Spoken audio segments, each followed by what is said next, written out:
Okay, I'm going to read it all the way through first, and then we'll go back through. Okay, and I apologize for my accent, but I'm going to kind of do the best I can, right? So, and then 3 weeks, because I liked how it sounds, so, because the guy's a bit of a poet. I'll show you, you'll see what I mean. And then 3 weeks ago, I had a fight with this other dude outside. He got mad because I wouldn't give him a cigarette. Ain't that a bitch? Oh, yeah. Oh, yeah, is what the other guy said. Oh, yeah. Yeah, I was sitting on the corner and shit, smoking my cigarette, I was high and shit. He walked over to me. Can I have a cigarette? He was a little taller than me, but not that much. I said, I ain't got no more, man. Because all I had was one left, and I ain't gonna give my last cigarette unless I got some more. So I said, I don't have no more, man. So he, dug on the pack because the pack was in my pocket. So he said, Hey, man, I can't get a cigarette, man. I mean, we're supposed to be brothers and shit. So I say, Yeah, well, man, all I got is one. You dig it? And I won't get up at my last one to nobody. So the dude, he looks at me and I don't know. He just thought I'd gonna rough that mother. He just thought I'm gonna rough that motherfucker up. He said, I can't get a cigarette. I said, That's what I said, man. So he said, What, you supposed to be bad and shit? So I said, Look here, man, I don't think I'm bad. You understand? But I mean, if I had it, you could get it. I like to see you with it, you dig it, but the sad part about it, you get to do without it. That's all, my man. So the dude, he on to pushing me, man. Oh, he pushed you. And why he do that? Every time somebody fuck with me, why they do it? I put that cigarette down, and boy, let me tell you, I beat the shit out of that motherfucker. I tried to kill him over one cigarette. I tried to kill him. Square business. After I got through stomping him on the face, man, all of a sudden I went crazy. I just went crazy. And I just wouldn't stop hitting that motherfucker. Dig it? I couldn't stop hitting him, man, till the teacher pulled me off of him. Now we find out the kid's 14. He sounds like he's 25. And guess what? After all that, I gave the dude a cigarette. After all that, ain't that a bitch? How come you gave him the cigarette? I don't know. I just gave it to him. And he smoked it too. Okay, let me pause for a second while I get recovered from that. Okay, so here's my effort. I paused it while I kind of worked on it some. So I see the orientation as spread out a little bit. And then 3 weeks ago, I had a fight with this other dude outside. So outside. So it says they were outside, and then a little below that, like line 4. I was sitting on the corner and shit, smoking my cigarette. I was high and shit. So I'd say, okay, that's the setup, right? That's the orientation, where he was, what he was doing, and everything.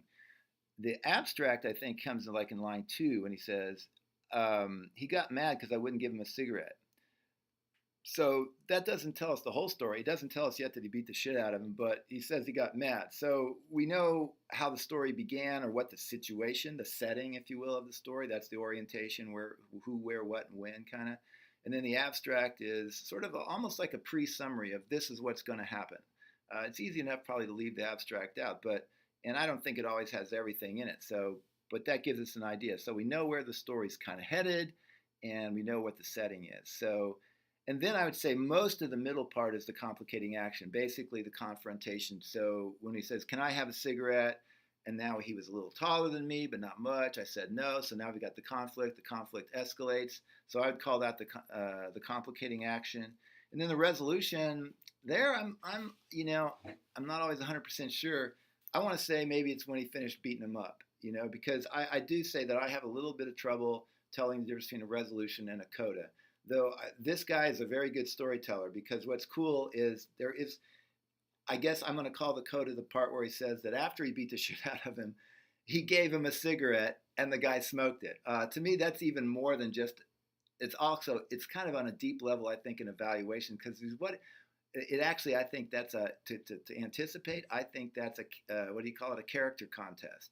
And he won the character contest doubly. Not only did he beat the shit out of the guy, but then once he did, he sort of, in a sense, humiliated the guy more by going ahead and giving him the cigarette that he wouldn't give him to start with, to show, and somehow he kind of doubly showed his superiority over the other guy. And in a sense, the other guy, I think, capitulated. The other guy, if he'd still had any integrity left, would not have taken the cigarette after that. But by taking the cigarette after he got the shit beat out of him by a guy who said he wasn't going to give him a cigarette, he's like the dog lying on the ground. You know how the dogs, say, okay, I give up. And now because the other guy, the storyteller, is the winner. He can have the sort of freedom to bestow the cigarette on the loser and only increase his own sense of honor and superiority, and make the other guy seem to be even doubly a loser. That he would, let him, get the shit beat out of him, and then take the cigarette. Or he was so desperate for a cigarette that he put smoking that cigarette over any sense of honor, you might say. So, and then a little bit more complicated, and I can see this is taking too long, but we'll try this anyway. A little bit more complicated is the evaluation. And here, some of you had this technical thing about modal verbs and so forth. I might do another little thing on that. But basically, it's often when the narrative falls out of the past tense or out of what's called the narrative present. Because we can either use the past or the present when we tell a story, right? We can say, and well, like he does, like he says, he was a little taller than me, but not that much. I said. So he's telling it in the past tense. But we often tell stories in the present tense, even though they happened in the past. So if I said, well, I'm going so yesterday I'm going over to the liquor store to buy a 6-pack, and I walk in and there's this guy that comes up to me. Okay, I'm telling a story, or I was making junk up. I'm telling a story about something that happened yesterday, but I'm using the present tense. But it's really what we call the narrative present. It's a way of making the listener feel like they're right there, even though it's something that already happened. So either way, but when we fall out of that narrative tense and we start to talk about things that are just that way, or things that hypothetically, if, so he does that, for example, when he says, actually, while he's still talking to the guy, he says, look here, my man, I don't think I'm bad, you understand? But I mean, if I had it, you could get it. I like to see you with it. You dig it. But the sad part about it, you get to do without it. So then once that's kind of part of the moral of the story is I'm happy to give people things if I have an extra one. That's not only what happened then, it's sort of a general principle that the story is meant to illustrate, So it falls into a sort of a different tense or a different time frame. Here it's like, if I had it. This is a contrary effect. This is a different tense of the verb, if I had it. So that's what we mean. And then he does it again in a slightly different way, I think, when he says, and why he do that? Every time somebody fuck with me, why they do that? So notice here he's not only talking about that particular fight, he's saying, he's again kind of taking the fight and showing it as an example of a general principle about him, that when people fuck with him, he's going to kick the shit out of him. Okay, so sort of this is sort of the moral of the story, right? And so that's what it was talking about. I may not go into the too much technical details, but when it falls out of that narrative, this happened, that happened, that happened, and starts to give a general truth, or if this had been the case, then that would have been the case.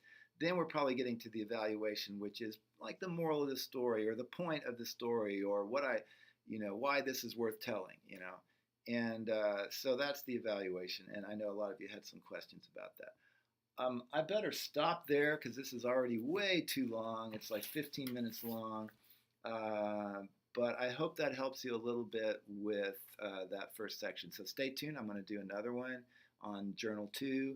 I'm going to go ahead and do several. I know that's a lot all at once, but maybe over the weekend you can watch a few here and there. Okay? All right. So take care.